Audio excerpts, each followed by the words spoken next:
something must be done in a new way in Nigeria if we are to experience progress and growth as a nation. I think that as goes the church, goes the nation. And so whatever is happening in the Nigerian economy and the Nigerian nation is a direct result of the way the church is done. And I think that if we have church in every street and the lives of the people are not improved, and the economy and the nation is not visibly improved as a result, that it's just exercise in religiosity.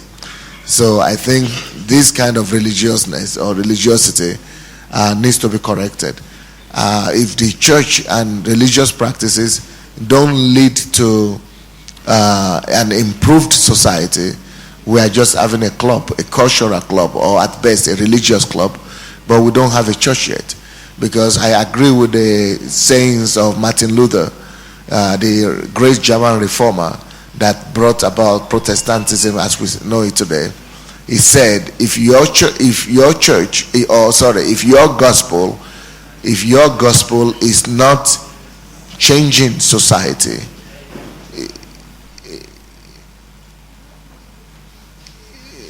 are you okay? He says, if your gospel is not capable of changing and transforming the society, then it is not the gospel at all. I absolutely agree with him. If our gospel is not good enough to transform the society, to change the culture, then we are not preaching the gospel at all. And that is one of the things that I think must be corrected in the Nigerian church. Now, as a pastor, let me tell you a little bit about myself. I believe that, I don't just believe, it's a fact that our church is the leading evangelical church right now in Europe by the grace of God.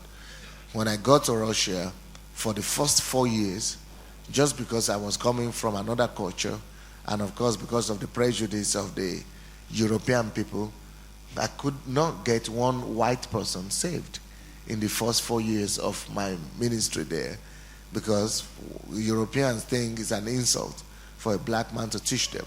So for 4 years, can you imagine, 4 years of toiling and working, I could only get a few black people and maybe people from Asia saved. But because I believe that God will not take me to Europe to only pastor black people, because we have more black people in Africa, and it would have been better for me to stay in Africa to do that.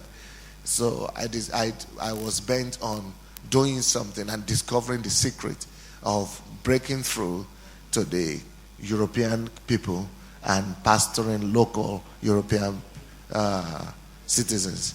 So by the grace of God, to cut a long story short, today our church is 99% white. And it's not just a church of 100 people, but it's a church of 100,000 people in the nation of Ukraine, with 25,000 being in the capital city alone, where I'm stationed. And kind of looks like an Obama syndrome, isn't it? But I've done this since I was 33. Since 8 years ago, I've been pastoring the largest church in Europe, and all white. And so it's a new day for the black race.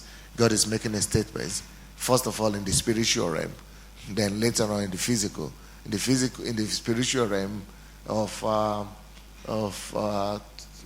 by raising up an African here in Nigeria, sending him to Europe to pastor the largest church of white people. And then he's repeated it again in the political realm by raising up an African-born Obama to lead politically the strongest country in the world. So something is changing, and there is no more excuse for the black man to say we are worse or we cannot do something. I myself, being a Nigerian, and my influence by the grace of God has gone beyond the church walls. The work we do in the Ukraine has also confirmed the fact that as African we can bring our acts together and make a difference in our nation, in Nigeria in particular. But there are some things to change, and we must be ready to work on those things. God has given us political presence and influence in the Ukraine. So as a church, we don't just remain in the four walls of the church. We strive to influence all spheres of life. For example, we had a policy one time where we say we don't want anybody to go hungry in our city. So we began to feed 2,000 people daily, 3 square meal, 3 times, morning, afternoon, evening, 2,000 people. By the time we did that for 5 years, we were feeding almost 2 million people already. And the program is 8 years in the running now. So that's one program that we do to get out of the four walls of the church and meet the needs of people. In the similar vein, we have a program for rehabilitation of drug addicts. That's a challenge in the country we come from. People drink and use drugs and alcohol. So we have started 500 rehabilitation centers all over the country, where over 40,000 people have gone through rehabilitation programs. We have 300 registered social organizations and NGOs that are meeting various needs of the society. It is our credo that if anything causes pain to the citizen of the country that we live in, that should be the concern of the church. So if there is crime in the society, we take it up as our challenge. So we have organization, we have a movement that is combating and fighting crime in our society. We have another movement that is fighting corruption. These are organizations, NGOs, or public organizations that are spearheaded by the members of the church. What am I saying? I see the role of the church as confronting and providing answers and solutions to all the social ills of the society. That we should not just content ourselves at preaching the word and just talking and being rhetorical and try to just wear suit and tie and some babariga, or what do you call it, some agbada, and go to the stage and just be preaching good messages. I think it's time for us to go from words to action. It's time for the church in Nigeria to begin to provide solutions. Now, I'm sure the question you will have will be, what am I doing concerning Nigeria? If I'm Nigerian, is there anything I'm doing apart from what we've done in the Ukraine? Well, that's a good question, because one of the reasons that I came this time is to implement a vision that I feel is more needed in Nigeria today than any other thing. Being in Europe and having I'm a pastor in the largest church over there, it's easy for me to come back to Nigeria and use the financial base over there to build a huge church here. But and everybody keeps on telling me that, when will you bring your church to Nigeria? When will you start your church in Nigeria? And everybody is thinking that if you are successful overseas, the next logical thing to do is to start a church at home. And I said, I don't believe that we need another church in Nigeria. I don't believe we have I believe we have too many churches personally. Starting another church down the street is not the answer to Nigeria's problem. I said it's better for me to partner with people in Nigeria, with the already existing churches, and let's help them to do church right. I don't think the way we are doing church now is the way the church is supposed to be done. I don't believe this is the model of the 21st century church. So I must partner with as many as are willing to change the way church is done and to improve the condition of the masses in our country. So I don't wish to start in Nigeria, a church in Nigeria, but I do see other more pressing needs. And the most pressing need of our Nigerian society today is the need to elevate poverty. When I was living in this country in the 80s, Nigerian naira was equal to US dollar, 1 to 1. And the rate of poverty in Nigeria was 25%. But today, poverty rate has grown from 25% to 75%. No, thanks to Obasanjo regime, it has been reduced to 70%. But when they came to power, during military regime, it was going to 80 or 90% poverty rate. And now it's 70% poverty rate. So if we still have 70% poverty rate, and I'm a Nigerian, I feel that something must be done about this. So instead of coming to start a church in Nigeria, I came together with a few friends of mine, and we put together our resources to start a microfinance bank. What is a microfinance bank? A microfinance bank is a form of bank that provides capital and funding to poor and upcoming entrepreneurs or market women, kind of businessmen, or petty traders, and people who are poor and want to do something with their lives to improve their lives, and especially to graduates who are unemployed, to young people, to the youth. So what this microfinance bank, which we call GS Microfinance Bank,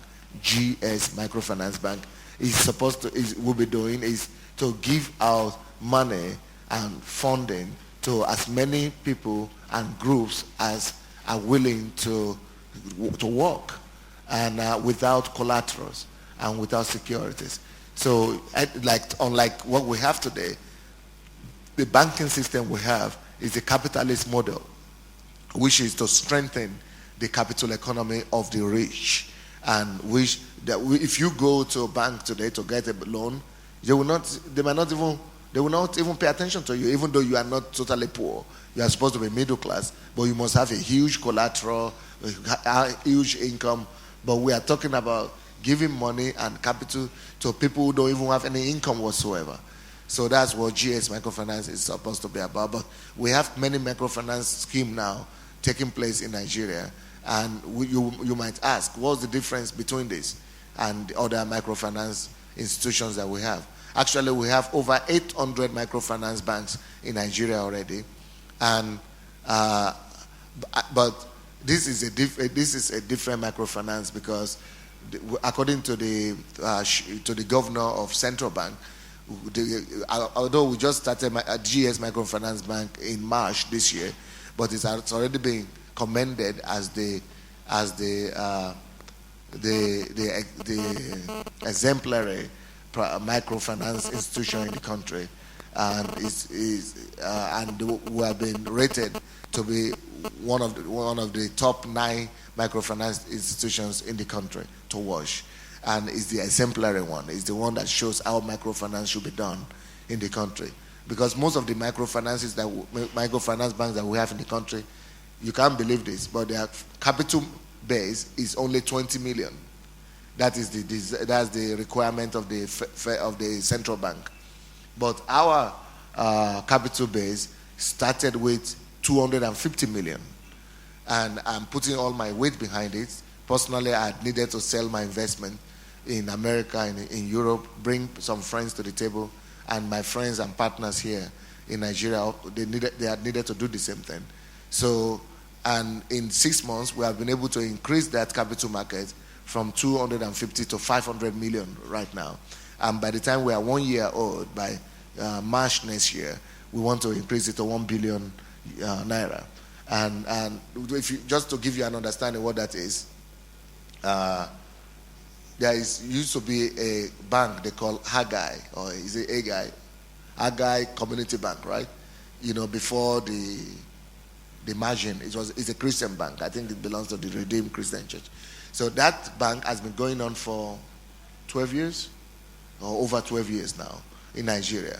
Now, up to now, because there was an article today in the Business Day newspaper, and on the same page where they were talking about our GS Microfinance and Haggai Bank, and they have increased they were giving their report, they have increased their capital base to 400 million naira. That is after 12 years of operation. And their total goal is to have 1 billion something. And we, just the first 6 months, we've been able to overtake that and have more capital base than a bank that is there that has been around for 12 years or something. So this is not an ordinary microfinance bank. We are not even comparing it to microfinance banks because those ones are 20 million. But the reason why we want to take our capital base by next year to 1 billion is so much that we will be able to partner and help elevate poverty in every state of the Federation.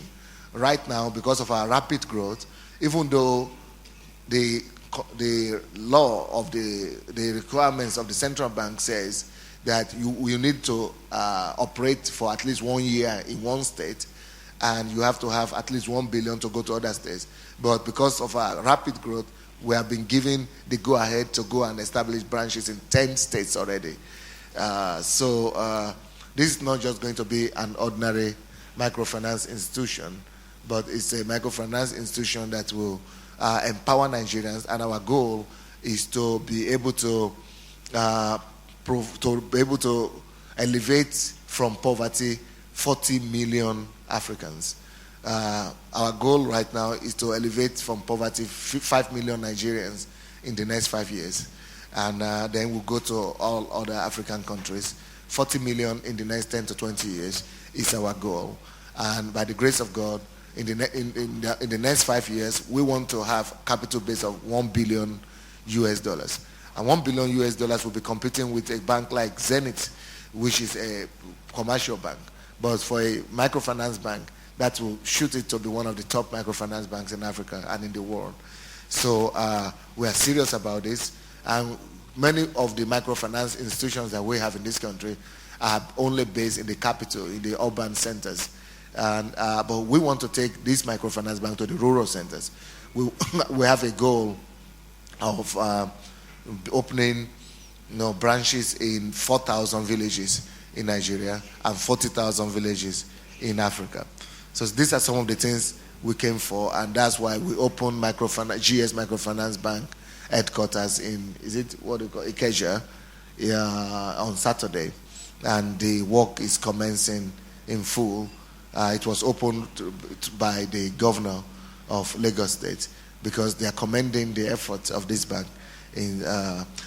Microfinance banking is one of the things that we are bringing to help the Nigerian market grow, but it's not the only thing. One of the things that I've also brought, I've come here with some Europeans. Yaroslav, paradi pajosa siadi samno na scene. Valentina, yes, Valentina. Toje paradite. Shola vebudete zadine side no perevadit. I brought some Europeans with me from the church that I pastor in the Ukraine, and Sister Pastor Valentina, she is heading a foundation that I started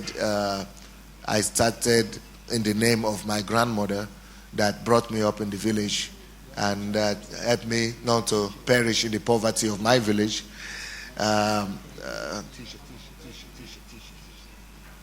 So she's heading that organization, which we call Rachel Adelaja Foundation.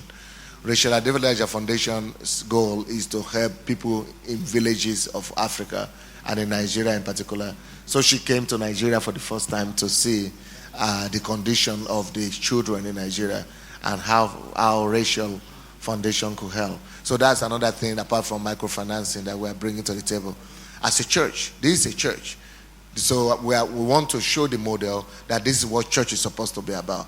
Not just preaching and gathering people and boasting how many people come to your church, but resolving the societal ills. And another thing that we are proposing to the Nigerian society that is another businessman that I've come with. Yaroslav is a builder and a construction manager in the Ukraine. He has construction industry and company, and the idea is to bring to Nigeria low-cost housing. Many of you people, even journalists that are sitting here, I doubt it if you could afford a house right now in Nigeria.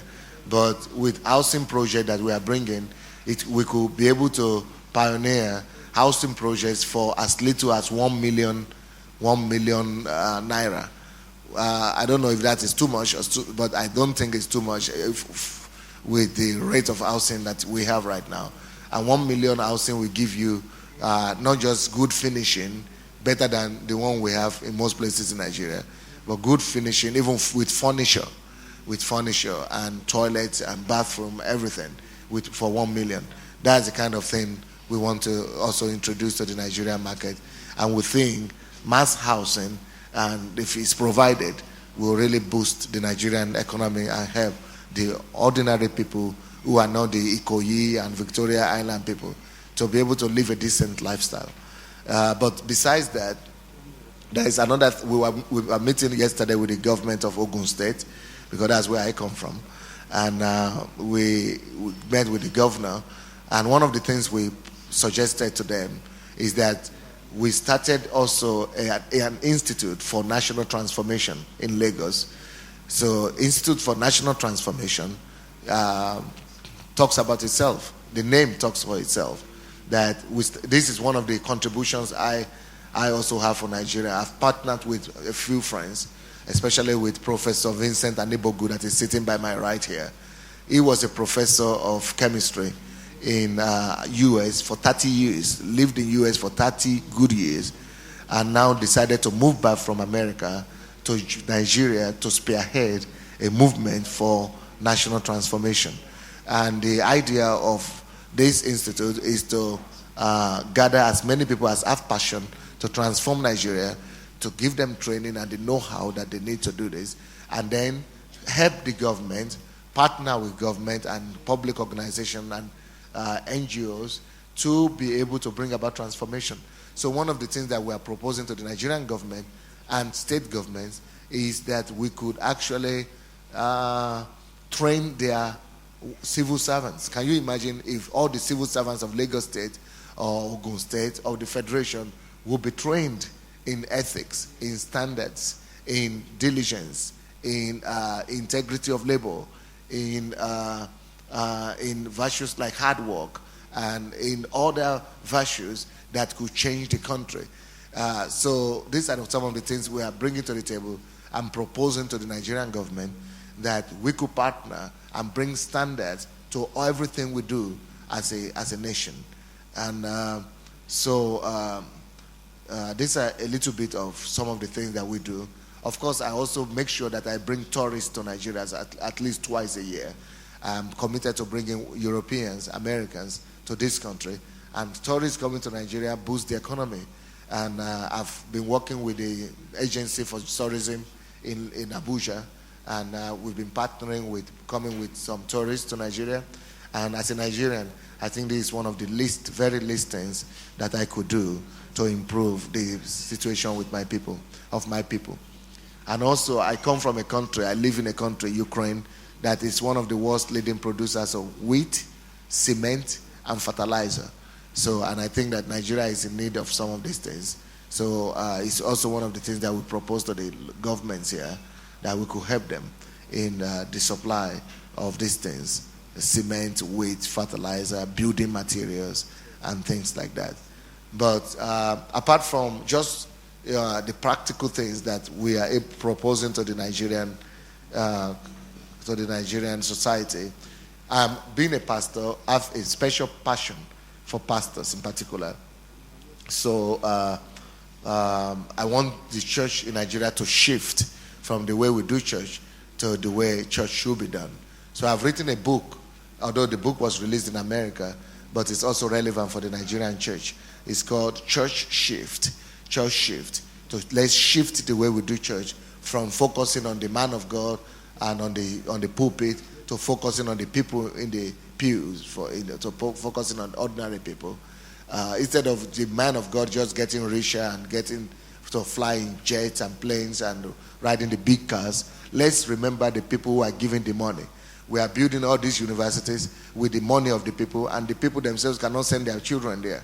These things are abominations, and they are very frustrating to see these things happening in our society. We should talk about them. We should address them so that we correct the way things are. If we don't talk about them, we will never be able to change them. Anything that we tolerate Anything that we tolerate overrules us, and we cannot change. So, but if we confront things, the only things we can change are the things we confront. And to change anything, we must confront them. But when we tolerate something, we don't change them. They dominate us. My first passion is church shift, to change and shift the way church is done in Nigeria. I've written a book to that effect, Church Shift. But apart from that, my second passion is poverty elevation and eradication eventually. And I've written a book in that regard also. And this book is called Declaring War on Poverty. Declaring War on Poverty. Declaring War on Poverty. And I'm empowering people that let's declare war together on poverty. And my next passion is national transformation. So this is the book about that. Spearheading a national transformation. And these books, some of them have been reprinted in Nigeria so that it will be affordable to ordinary people. Only one that is done in America, they will not allow us to reprint yet in Nigeria, but the other ones are as cheap as 1,000 naira so that ordinary people can afford them. It's not for business, it's just to be able to get information out. Well, at this junction, I would like to give the microphone to my partners here. Maybe they would like to add something before we tolerate your questions. Professor. Thank you, Pastor Sunday. We welcome you again to this wonderful gathering. On my part, I have known Pastor Sunday Adelaja since June of 2005. June. To be specific, I first met him on June 23rd, 2005. And it's a meeting that has really impacted me as a person. Prior to that, I've lived in the U.S. for about 30 years. I studied there, studied chemistry up to the PhD level. I was a professor of chemistry, but also had a heart and still have a heart to not just serve my people, especially Nigeria. I never really understood how I could be a part of rebuilding a nation as big and as complex as Nigeria. But through my association with him, discussions, visits to Ukraine, reading his books, I can tell you that I now know, at least I have an idea, my role in transforming this nation. I say that to say that the transformation of a nation is our responsibility. Every one of us must take it up as an assignment. And those of you in the media, your role is to make sure that what you report are factual. It contributes to national transformation. Every time you write a false story, you're contributing to the decay of the society. Anyway, that's another discussion for another time. But working with him, we started the Institute for National Transformation. Basically, we looked at the principles that transform nations. We also look at Singapore as a case study. Singapore used to be a third world nation. Amazingly, they gained their independence in 1965. Nigeria gained independence in 1960. So Singapore is actually 5 years younger than Nigeria. But within the same period, Singapore has become a first world nation, while Nigeria remains a third world nation. What is the difference? Well, one subscribed to principles that change nation, while another was just groping in the dark, not knowing precisely what to do. So through Pastor Sunday's help, we've been able to extract those principles that transform organizations and nations. And we put them together in a 28-lecture curriculum, which we are now teaching, not just in Nigeria, but even outside Nigeria. I just came back from Uganda at the invitation of the president of Uganda, where he asked us to bring the institute, and it has been inaugurated by him. And the courses have already started in earnest, and many of them are already taking the courses. So it's not just the transformation of Nigeria, but actually the transformation of Africa. I believe this is our season to make our mark in this world. We can't continue to be tagged as the dark continent. I think everything that God created is good. I don't know about you. I'm as good as anyone. But it's time I prove it. Until I prove it, I am not. There must be evidence. And that's why what Barack Obama has done in America has clearly proven that black people can be intelligent, they can be strategic, and they can lead the world. So the Institute for National Transformation is targeted for governments, people in businesses, to teach them the right values that change nations, values that yield results. We invite you to be a part of it. We have information on the Institute, so we ask you before you go, take a copy. We have also numbers that you can reach us if you want to learn more about the Institute. But the time to change Africa, especially Nigeria, is now. Think about that. Nigeria constitutes about 25% of black population in the world. Change Nigeria, you change Africa. But if Nigeria stays in darkness, Africa will continue to struggle. So thank you so much.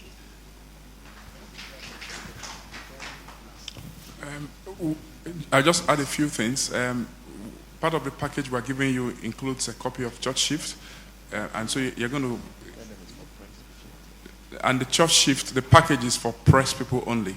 The package is itself. We have a folder with Church Shift and a copy of an AMP journal.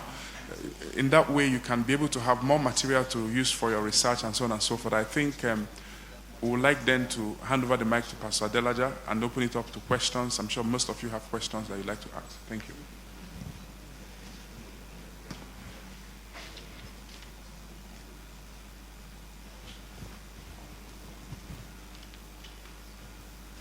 Thank you. I'm sure you are enriched by what you heard from our brother, ambassador in Ukraine.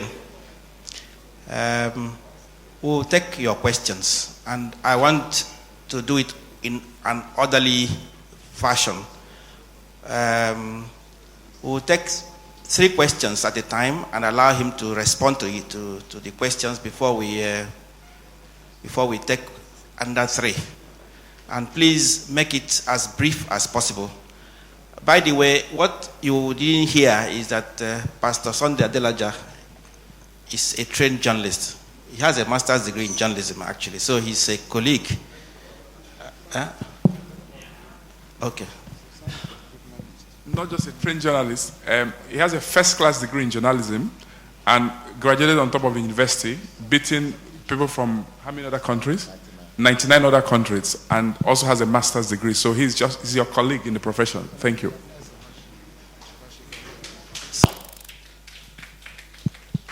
I have 3 questions. By the way, if you haven't been introduced, or if you have not introduced yourself, can you show by raising your hand, please? We want to know who came later on. Maybe I give you the microphone to introduce yourselves. Those who haven't introduced themselves, you just introduce yourself, and then we continue with the questions. How about that? Okay, good. My name is Austin Jacobson. I work with the Nigerian Tribune newspapers. I'm Boyega. I work with the Daily Independent.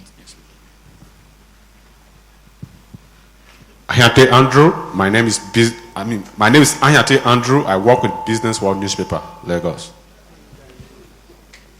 My name is Zebulon. I work with Food Business International magazine.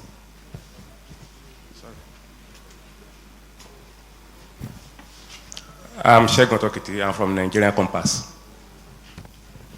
I'm Ladi Ayodeji. I write for The Sun. I'm Bioda Komolafe. I write for Nigeria Compass. I'm Bola Adewara, elifeonline.net, nigeriansermons.com. Gracious. I can tell you, I write for Providence Magazine. Jerry Ama, news editor, New Age. Sunday Adebayo, Enkomia Magazine. Dotsu Ebiwoyi, Vanguard Magazine. Vanguard newspaper.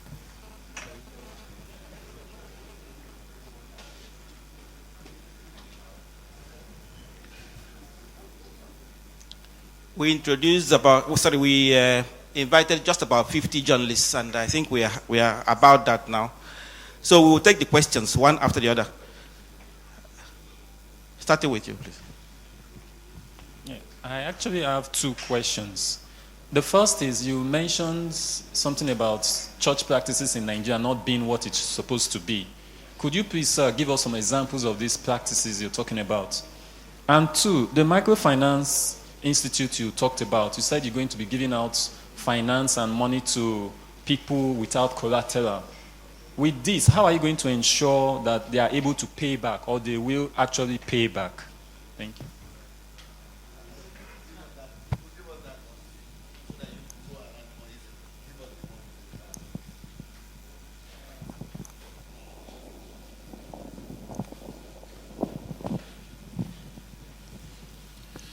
Thank you for your questions. Okay. Two more. Hello, my name is Kelvin Osaukumba. I write for The Nation. Sir, you have spoken eloquently, but we are rather a little bit disappointed and disturbed that this paradigm shift is coming almost at a time when we actually needed something like this to turn our nation around. In terms of what you plan to do is enormous, but the strategy is key. Talking about the Obama spirit, how do you intend to strategize with non-governmental organizations and public institutions to achieve this noble objective you set out? Because I know that all that you want to do, you cannot achieve them with all your offshore sorts of fund alone. You need to do a lot of local partnership. How have you strengthened your partnership at the local level so that you can really reach out in this drive to eliminate and eradicate poverty? That's my question. Thank you very much.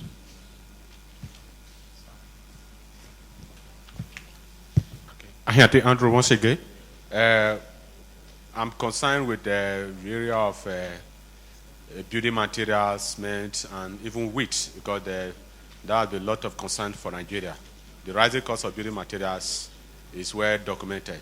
So I want to know, who are your partners, your local partners, and what does that translate into? Because the importation has even increased prices.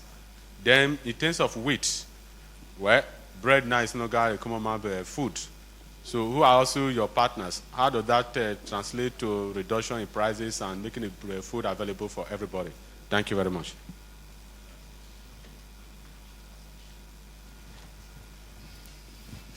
All right. So many questions.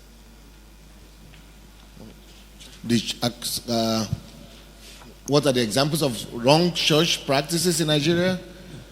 Well, several, many. Number one, the fact that churches don't preach values. They don't preach values like hard work anymore. When was the last time you went to church and you had a preaching and a message on hard work? When was the last time you went to church and had message on diligence? When was the last time you went to church and had message on perseverance? When was the last time you went to church and had messages on standards and excellence? When was the last time you went to church and had a message on quality? When was the last time you went to church and had message on stewardship and service? When was the last time you went to church and had messages on on your attitude to your neighbor and to the land you live in?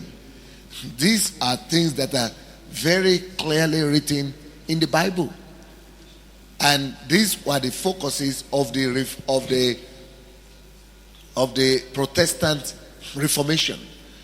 It has been established, and this has been established in the history. The reason for the development of Europe and the developed nations of the world today is credited to what is called the Protestant values. And the Protestants, what made them to bring about industrial revolution and civilization that we are all enjoying now is because of, it has been established that it is because of what the Protestant preachers preached from their pulpits. The Protestant preachers preached diligence, they preached hard work, they preached integrity of labor and things like that. So these values have gone to shape the European continent because people become what they hear on regular basis. But what do you hear on regular basis in Nigeria? Is that somebody is here today to get his breakthrough. There is breakthrough. And if you are going to tell your neighbor, today is my day. Tell your neighbor that God will give me some things like that. I can't remember what they say, but things in that form. And then they begin to, for example, I went to a meeting one day that a pastor, big pastor, respected pastor, one of the best known names in this country, he said, somebody is here, that was November, he said, before the end of the year, you become a millionaire. And about 500,000 people there rose up and shouted, "Amen." I said, my God, oh, this is mass deception. How can these people sitting down there believe that because the man of God has just said, the only thing he needs to do is to pronounce, just to say, and we will all become millionaires? Deception. Because any student of economics will tell you that millions don't come to you without you putting in place the process of production. So if you have not, and we don't teach people that. We don't teach people that don't you expect to get something when you have not gone through something. We have now taught people that they can get something for nothing. Just come to church or just come and put some prophetic offering, or what do they do? Is it prophetic seed or some rubbish like that? You know, give envelope into some preacher's hand and let them release some word into your life. And this, of course, you could give envelope and bless people, but if you are doing it, and it's become a culture, it's become en masse, it's become generally accepted practices that you don't need to work hard. Instead of our people working out, we would rather go and block Ibadan Road and Express Road and cause commotion to the economy because we are running from one camp to the other. And we are thinking because it's the men of God that are doing these things, we shouldn't talk about it. Well, if you are not going to talk about it, you're never ever going to change it. So a lot of these things are wrong. And the people to be talking about it are the Christians themselves. Because if we don't, the secular people, unbelievers, are going to hate us, and the church is going to become irrelevant very soon. Because we are going to see that the church is the opposite of what's supposed to be. Have you gone to your churches before? Churches now, and I'm from them. I'm their colleague, you know. So you should know I'm a pastor. But pastors in this country now are now measuring themselves more by how much followership they have. It's now about elitism, big manism, and success-driven. It's just a way of making it in life. Now, not just by this amount of people following them, but have you seen the pastors, the way they dress? Like me now, they live in Nigeria. Their members and congregation are in horrible condition. They are walking as if they are not living in Nigeria at all, riding the best of cars, flying jets in this country, things that Europeans cannot even afford to do, because we have used the money of these same poor people, and we are promising them, give and it shall be given to you. And you know who is getting the thing that is big, that they're giving? Is the big man on the top that is getting all the offerings. And they say it shall be given to them, but they are not giving it back to them. It's just promise, empty promise. So the congregation is getting poorer, while the big man is getting richer. Is that the kind of church we want? Is that the kind of society we want to build? Well, we must talk about it. That's the first question.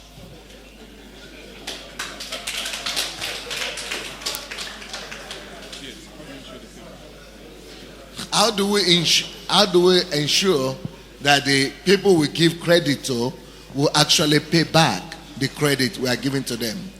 Well, you know, the problem in Nigeria, because I come from Ijebu, you know, I'm an Ijebu man. And if you talk about Ijebu people, talk about parties and spraying of money. So that is a vice in our society. So we know that. We know our weaknesses. People will take credit in the bank and go and build themselves their dream house in their village. Or they go and do party and bury their mother that died 10 years ago. So we know of that problem. So we don't just give money like that. There are a lot of things that are put in place. For example, we are working right now. This answers the question of who are the examples of NGOs we're working with. We've already signed a contract with the Mechanic Association of Nigeria, Vulcanizers Association of Nigeria, of Lagos State. So we don't just go and give money to individuals that will run away. You know, we don't give collateral. I mean, we don't ask for collateral and passport. We don't even ask for ID. But so the way we are securing ourselves is that we make sure we give the money, disburse the money to members of associations or organizations like Market Women of Lagos or like Poor Rural Women organization. There's an organization like that. Or like, there's an organization I just met on Saturday. They call themselves Stop Begging NGO. So they take people from the streets and convince them not to beg. Now they have 5,000 people that they have convinced to start businesses, and we are giving them the money for it. So anything you want to do in Nigeria, anything you want to do, just make sure you are organized, register as an organization, and come to us. Take my word for it. And we are going to partner with you to give you the funding for it. That is what we're already doing. It's not what we are going to do. We have already partnered with all these organizations I'm talking about. So if any one of those members of this organization that we give money to defaults, what we do is that we just tell the team, the whole organization, that if one of you defaults, it is not that person we hold responsible. We stop our project and our financing of all of you. So if all of you are going to suffer because of the indiscipline of one, you're responsible. You answer. Or for example, we want to go to 4,000 villages. We will go to a village. We will gather the whole community together, and we will tell the king and the Oba or the community and say, if one of your citizens defaults and don't pay something back, we are not going to hold that person responsible. You, the villagers, we are stopping all our projects in your village. So you know Nigeria now. They will release a curse upon them if they misbehave like that.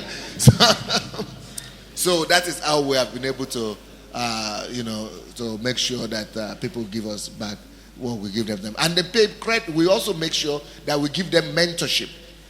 So we don't just give money to people. We don't give money to you unless we could provide a mentor for you. So now we are admitting a lot of young people from graduates who are unemployed. We are training them in the laws of money and principles of financial independence. And now we then release them to mentor every group. So we have mentorship program where we train them how to make money and make profit. Then they pay minimum percentages, because we are telling them you must make profit for yourself of minimum 20% and then pay, let's say, 10 to 12% percentage.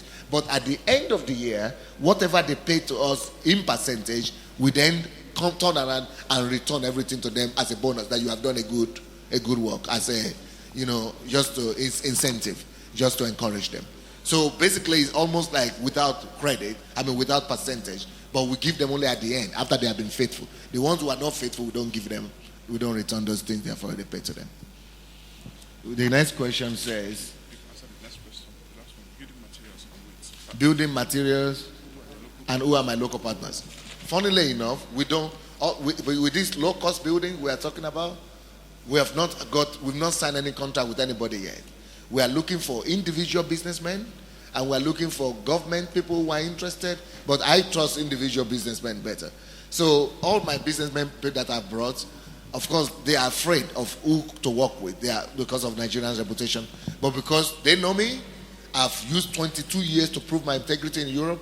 They could come. They come with me. And they want to trust anybody I recommend. But I want to recommend people who have a track record as well.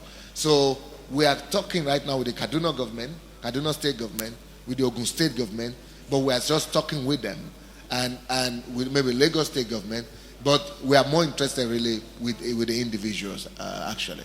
So all these things, even with material, with the building materials, cement and fertilizer, we don't have any partner yet. We are just visiting Nigeria, talking about it. That's why one part of the reason we are doing this press conference. Thank you. Now we'll take another three, but please, you have to be very brief. Pastor Adelaja has another program by 10 o'clock. It's already 10 o'clock, and then I know that some of my colleagues are running away for another event at 11 o'clock. So we have to be very brief with these questions.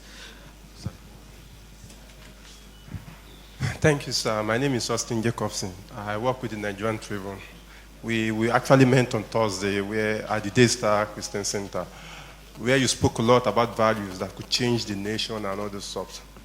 But my question here today, which I was unable to ask you on Thursday, was that apart from the churches that you are trying to use in building this new crop of values into Nigeria that will change the perception of corruption and all this stuff, are you into any kind of bringing the government into this system or the schools into this system? Because those are where we have the core major youths, Nigerians of tomorrow, these values can actually change, and those that can actually change. I understand you. What we have done is that we've started this Institute for National Transformation, and part of the duties and the responsibility of the Institute is to raise up individual Nigerians who have already recommended themselves in different spheres of life, have been successful, to register an organization and start a project that is dealing with different vials of our society, different problems, vices of our society. So right now, just after 1 year of operation, we have about 50 projects like that, and that are going to be tackling 50 different questions in the country, including schools. You mention a wide range of topics we are talking about. Poverty. Yeah, the Institute is designed such that, first of all, everyone that attends, we help them to identify their passion. And there are 9 spheres of influence that we target. The sphere of education, the sphere of politics, the sphere of media, the sphere of business, culture and arts, entertainment, sports, even social, for example, health, orphanages, religion. We believe that everybody has a passion in one or two of these spheres.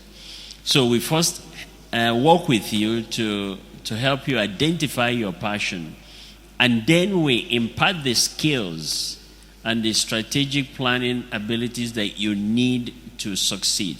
In fact, we require that you do a project on how you're going to actually go out and execute your passion. It's a requirement. And then by so doing, you find that there are people that have passion in all these different areas in government. They're now the ones that take those principles and take it to those spheres of influence. And for example, one of our graduates, his passion is youth, reaching the youth. Today he's working with state governments. I understand that next week he has already organized a major program in collaboration with the state government in order to reach youth. We have others in women area, we have others in education, and even some in politics. Pastor Adelaja, good morning, welcome. I will just make a brief comment. I think your program is one of the programs I think is bringing me back to the church, because for some time I've not been going to the church because of some of the things you have identified and mentioned here. Because I personally queried a church where I was a strong member that, look, guys, we keep on donating money here every day. We have a lot of poor people around us. What are we doing to them? And they asked me, are you auditing the account of God? Yes. Since then, I stopped going to that church and I went to another one. So, with what you are doing, I think you are taking us to a new paradigm in a church issue. But that doesn't mean you are saying that you are partnering with some churches. You are not going to bring your church down here, but you are going to partner with some established churches in the country. But I want to question you that you should be aware of pollution. Because some of these so-called established churches have their own culture, which you might not be able to change.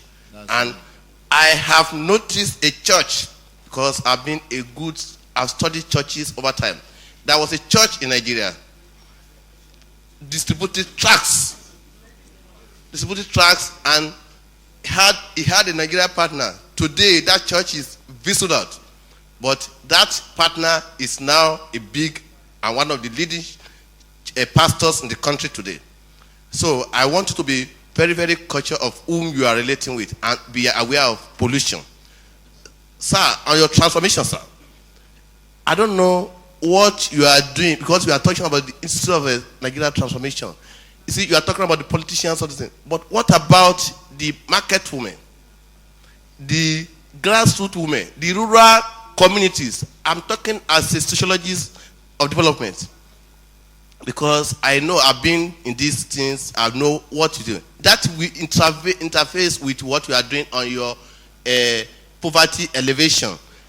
Vis-a-vis, when you look at the transformation, you are looking at the giving out loan, and people are working. But there is one problem in Africa marketing system, which is the issue of pricing. Because of my relationship with you, I may decide to reduce my price. And because I don't have a good relationship with another, I may decide to increase my price. And this may affect the returns. I mean to refund this money you are giving out. Please. And especially, what are you doing about the head? Because a wedding nation, a healthy nation is a wedding nation. Thank you. Thank you so much. Concerning your idea, so your suggestion about being careful with the big churches and established churches, I accept that. I take that, and you could tell from my language that I'm making a lot of enemies already, and I'm making the enemies intentionally. Either you change, either you are convicted, or you hate me. So the ones that are convicted will be ready to work with them because they are ready to change. The ones that are not ready to change will fight me, will hate me, but the truth will always prevail. Even if you cut the truth into 10,000 pieces, every piece of it will still be saying, I'm the truth, I'm the truth. Concerning our outreaches to market women and health and our Institute of National Transformation, we are going to cover every sphere of life, including market women, and some of the people we are giving microfinance to are market women. But I want the professor to add to that because he's in charge of national transformation. Yes. I just want to add to that. Amazingly, you'll be amazed the different passions we all have. People that have come to the institute, we have found strange passions, if I may even use that word. But that's their passion. For example, we are working with communities where they invite us to do anywhere from 4 to 6 day training in the local community on how to move their communities forward. And we have seen some spectacular results. We have seen communities transform. We've seen youth got involved in the development of their communities. So we're already doing that. But somebody has to champion it. And once we find somebody to champion it, we work with them. Thank you. Who is there? Yes. Yeah, okay. You have a guy over please, there. At the back. Hello? Okay. Come closer. Come closer, please. But before then, let me take this one quickly, briefly. Yeah. Thank you, sir. No doubt you have good projects at your hand. My fear, anyway, is that in Nigeria, the problem is not that of lack of good ideas, but that of sustenance. What is the guarantee, sir, that this project you are starting in Nigeria is not going to be just cut off maybe 1-2 years and then we forget about it? What is the guarantee, sir? We are building a brand. When you talk about the GS microfinance, it's a brand. And our goal tells us that we are still going to be here in 5 years. In 5 years, we are only going to be giving our credit to the 5 million person. But apart from that, we're also looking at Africa.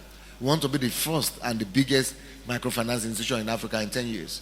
And we want to go beyond that and be one of the top 10 banks in the world. So to go. Our vision will not allow us to fizzle out. And that's number one. Number two, concerning the changing of the church, the books are out. And there is no way you can eradicate the truth from the pages of this book anymore. And I'm talking the truth here. And I'm mentioning things the way they are here. So it's going to be very difficult to stop this thing. Declaring war on poverty, concerning poverty. We are attacking this thing from every side.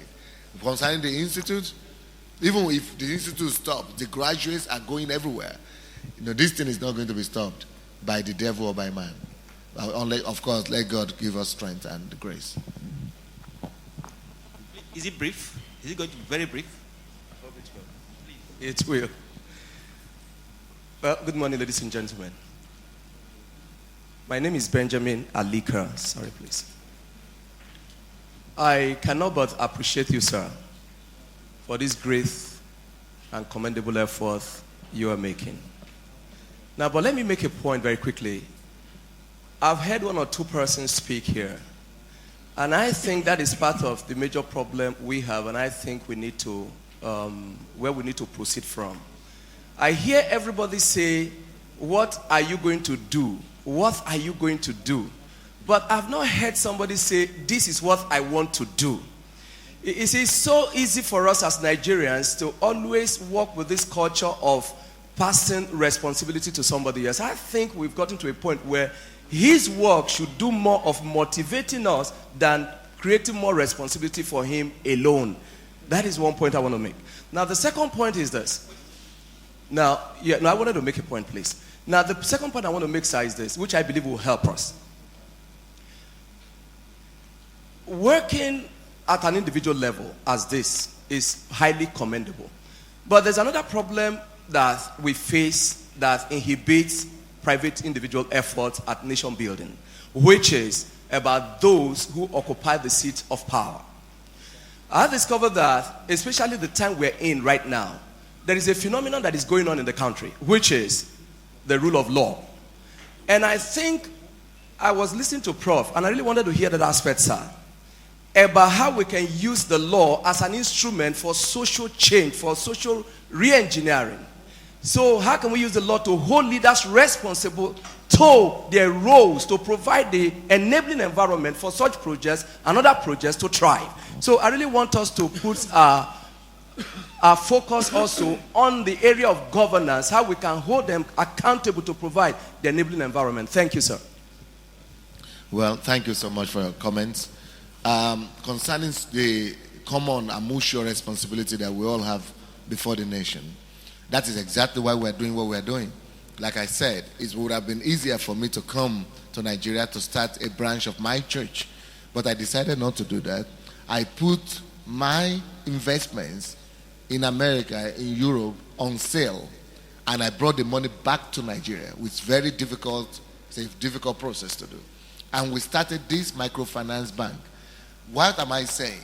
I told my friends in London the other day on television. I was coming on a television in the UK, and the person who was interviewing me was saying that the problem with Nigeria is leadership. I said, listen, don't say that thing in my presence anymore. I've had that all my life, and it's the way of Nigerians vying away from their own responsibility. So we are saying leadership, it is the president or the senators or something. But leaders are on every level of the society. If the leadership is the problem, I am a leader. I am an individual. I can do something. Okay, that's why I'm not living Europe, but while I'm in Europe, when I'm not even in Nigeria, I'm taking an action of leadership to say with my colleagues and say, let's be the leader in elevating poverty. You don't need to be the leader of the country to change the country. You can take leadership in educating rural women or market women. Take leadership in teaching women how to make, as an educated woman, take leadership in how to teach people to make their homes, homemaking, just for housewives. Anything you want. Take leadership in, getting the beggars out of the street. Take leadership in helping the people who hawk in the street. Teach them how they could have kiosks and things like that. We are the leaders. It is ignorance that wants to make us to think that somebody somewhere has to fix the country for us. We all to fix the country as individuals, as a Nigerian. If I know how to do anything, I could bank on that thing and say, this is the particular question or problem that I want to provide solution for. If all of us that are present here will individually take upon themselves the responsibility of saying, okay, what I know to do is to read. I can only read. And do you know how many people can't read in Nigeria? About 40% of our population. If I can read and I say I take responsibility for everybody in my street or in my local government area that can't read, and I'm going to dedicate just one Saturday every month, one day a week, to educate instead of going to all those your night prayer vigil for 24 hours a day and night and something. Do something constructive for God's sake. Maybe it's not reading you could do. Maybe you could do something else. Maybe you could just go and talk to area boys about skills, about acquisition of skills. Anything you could do. Make a list of all your abilities. You are able to read English, speak English. You are able to talk. You know how to draw, or you know how to fix a house, or you know how to teach people on money or finances. Let every one of us just make a list of what he or she could offer to the society and bank on one of them at least, or two or three, and say, I am dedicating my life to resolving this particular problem in the society. I am going to add value. We have not been taught as a people that we individually need to add value to the society that we live in. That is our most horrendous problem. We have an issue because we are all looking up to somebody to do things for us. What about us as individuals? What about you as press people? What about getting a hold of your pen and saying, journalism to me is no more going to be about reporting. Journalism to me is going to be about providing solutions. Anybody that is crying and weeping in this country, I am going to be their advocate, for example. I'm going to expose the works of the government. I'm going to expose the works of the oppressors. I'm just going to be going all over the city and looking for somebody that is being oppressed. And that is going to be my own area of journalism. That is for an example. Or I'm just going to be talking about the needy people in the area of this and this and this. Let's take responsibility to be a solution provider as individuals. Let's decide that we are going to add value on daily basis. Every day of my life, somebody must be happier. Somebody must smile. Somebody must thank God Almighty that I am alive. If we could pursue and propagate these values, and can you imagine all the churches we have? Can you imagine this kind of preachings being preached in all the millions of churches in this country? Can you imagine everybody being taught properly and every church member going to add value in Nigeria? This country will be changing no time, in 2 years, 5 years. But we've got the wrong messages perpetrating our pulpits. We've got to change the kind of messages from raise up your hand and receive, get something for nothing, instant gratification kind of messages, into empowering people to be carriers of value, people who add value, people who raise other people, people who make a difference in their time, in their world, and in their generation. Yeah,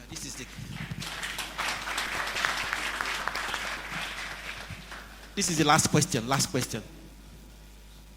Okay, my name is Horochi Ogan. As I said, I'm part of the Institute for National Transformation. I'm actually asking a question on my area of challenge now as I try to execute my sphere of influence. I'm into institutional capacity building, wealth creation for SMEs. So I'm already in partnership with GS Microfinance. I'm working with them. I have cooperative society set up that they're supposed to fund. The challenge I have is that the interest rate is even 6%. Is monthly and is high. For the